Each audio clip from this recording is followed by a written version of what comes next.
អត់ដឹងធ្វើម្ហូបអីញ៉ាំបាយនៅផ្ទះមែនទេម៉ណេះមកញ៉ាំណែនាំមុខម្ហូបមក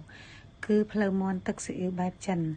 មានផ្លូវមាន់តែពីដុំមកយកមកស្រុះទឹកក្តៅឲ្យវាឡើងប៉ោងអញ្ចឹងដើម្បីវាពណ៌ស្អាតហើយរសជាតិក៏ល្អបន្ទាប់មកយកមកប្រឡាក់ជាមួយខ្ញីខ្ទឹមក្រហមចាក់ស្រាមួយពែងហើយទឹកស៊ីអ៊ីវនេះ2ពែងហើយថែមស្ករសនេះ1ស្លាបព្រាប្រេងខ្យង1ស្លាបព្រាប្រឡាក់ទុករយៈពេល30នាទីឲ្យទៅហើយមកលាបឆ្នាំងដាំបាយយើងនឹងលាបប្រេងបន្តិចហើយដាក់គល់ខ្ទឹមយើងនឹងទ្រាប់បានបន្ទាប់មកដាក់ភ្លៅមាន់ចូលមកចាក់ទឹកដែលយើងប្រឡាក់នឹងចូលមកដៃមករួចយើងដាក់ចំអិនវារយៈពេល30នាទីឆ្អិនហើយកាប់ទៅតូចអញ្ចឹងមករួចហើយយកអាទឹកដែលយើងយកទៅដុតមិញហ្នឹងស្រោចពីលើសាច់ហើយរោយល្ងថែមពីលើមកជាការស្រេចបាត់ហើយចង់ញ៉ាំមាន់ទឹកឃ្មុំប៉ុន្តែខ្ជិលចេញទៅញ៉ាំក្រៅអញ្ចឹងនេះមកមើលវីដេអូនេះចប់ហើយគឺចេះធ្វើហើយងាយផ្លូវមាន់ជាយកទៅសាច់ 4-5 ដុំមកខ្ទឹមច្រាំស្រាមួយពែងមកអំបិល1ស្លាបព្រាកាហ្វេម្រេចរោយមកច្រើនតិចមកចាហើយងាកមកធ្វើទឹកសូសវិញមានទឹក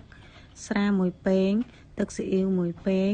ប្រេងខ្យង2ប៊ីច្រូចហើយថែមទឹកឃ្មុំ1ស្លាបព្រាយកសាច់ប្រឡាក់មិញហ្នឹងយកមកចៀនប្រើខ្លាញ់ឲ្យក្តៅបន្តិចរួចហើយចៀនឲ្យរាងក្រហមបន្តិចចាក់ទឹកសូសចូលភ្លក់នៅពេលដែលទឹកសូសពុះហើយប្រែចុះប្រែឡើងដើម្បីវាចូលជាតិល្អ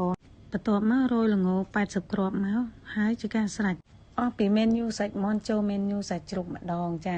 នេះគឺជារបៀបប្រឡាក់សាច់ដើម្បីឲ្យសាច់នៅមានសភាពទន់ហើយមានរសជាតិឆ្ងាញ់ផងដែរសម្រាប់សាច់យកមកប្រឡាក់គឺគួរតែប្រើសាច់ស្មើមុខចាយកសាច់ស្មើមុខមកហើយយកខ្នងកំបិតយើងនឹងដំតិចដើម្បីឲ្យសាច់នឹងរាងទក់ទន់បន្តិចណាបងប្អូនបន្ទាប់មកយកសាច់ទៅប្រឡាក់ជាមួយខ្ញីហើយនឹងដើមខ្ទឹមចាក់ទឹកស៊ីអ៊ីវចូលមួយពែងទឹកស៊ីអ៊ីវខាប់កន្លះពែងប្រេងខ្យងរាង1ស្លាបព្រាមកម្រេចហើយនឹងស្ករសបន្តិចបន្ទាប់មកបងប្អូនយកដៃឆ្វេងក៏បានដៃស្ដាំក៏បានដែរឲ្យតែដៃពាក់ស្រោមដៃច្របល់សាច់ឲ្យសព្វគ្រឿងបន្តិចដាក់ម្សៅពោតចូលចាច្របល់ពីឆ្វេងទៅស្ដាំពីស្ដាំទៅឆ្វេងបន្ទាប់មកចាក់ប្រេងឆាមួយពែងទៀតដើម្បីជំនួយឲ្យសាច់យើងកាន់តែទន់ល្អប្រឡាក់ឲ្យទុក20នាទីទើបយកមកចៀនដាក់ខ្លាញ់ឲ្យក្តៅសិនរួចហើយសំដាក់សាច់ចូលហើយនៅពេលដែលយើងចៀនគឺប្រើភ្លើងល្មមបានហើយពេលដែលឆ្អិនមួយចំហៀងហើយយើងប្រែទៅមួយចំហៀងទៀតបន្ទាប់មកគឺរួចរាល់តែម្ដងហាន់ជាប្រទះតូចធំអីតាមចំណង់ចំណូលចិត្តបងប្អូនចាហើយទឹកយើងចៀនមិញហ្នឹងគេហៅទឹកចៀនសាច់ហ្នឹងយកមកស្រូបពីលើសាច់ទៀតជាតិហ្មងបងប្អូនអើយមាន់ដុតទឹកឃ្មុំមាន់ដុតតកួនមាន់ដុតតយងជ័យអីញ៉ាំហើយនៅឡើយតែមាន់ដុតទឹកស៊ីអ៊ីវខាប់ទេចាឥឡូវហ្នឹងគឺមកដឹងពីរបៀបធ្វើមាន់ដុតទឹកស៊ីអ៊ីវខាប់ម្ដងមានមាន់មួយចំហៀងបើញ៉ាំអត់គ្រប់ទេអាចដាក់មួយទាំងមូលក៏បានដែរដាក់ទឹកស៊ីអ៊ីវមួយពែងទឹកស៊ីអ៊ីវខាប់កន្លះពែងប្រេងខ្យង1ស្លាបព្រាបាយស្រាសម្រាប់ធ្វើម្ហូបនេះមួយពែងហើយស្ករបន្តិចលាបលើមាន់ឲ្យសព្វហើយម៉ាស្សាថ្នម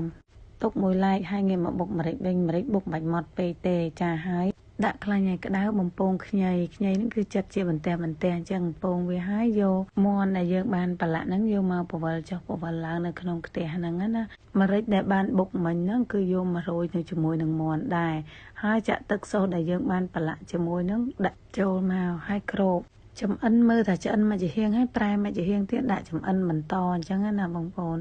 ហើយចំអិនតាកន្លះម៉ោងអីឆ្អិនហើយលើកមកដាក់ជ្រុញកាប់ផងមកអាចenjoyបានហើយបាច់ទៅក្រៅវិញញ៉ាំនៅផ្ទះក៏បានដែរ